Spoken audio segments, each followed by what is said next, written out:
کہہ دوں تو راز حیات کہہ دوں، حقیقت کائنات کہہ دوں، وہ بات کہہ دوں جو پتھروں کے جگر کو بھی پارا پارا کرتے۔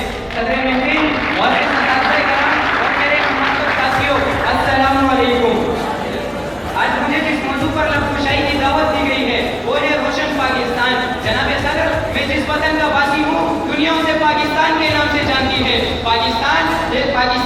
پاکستان یہ اسپات سرزمین، میرا وطن پاکستان، روشن پاکستان، جس کے سرسبز کھیت، بلند و بالا پہاڑ، پھل کھاتی ندیاں، وسیع اور اس سمندر، اس کے پرندوں کی آزاد اڑانے، اس کی مٹی میں چھپے خزانے، اس کے باغ بہارے، کیا ہے جو نہیں ہے میری جان سے پیارے پاکستان میں۔ پتھر کی مورتوں کو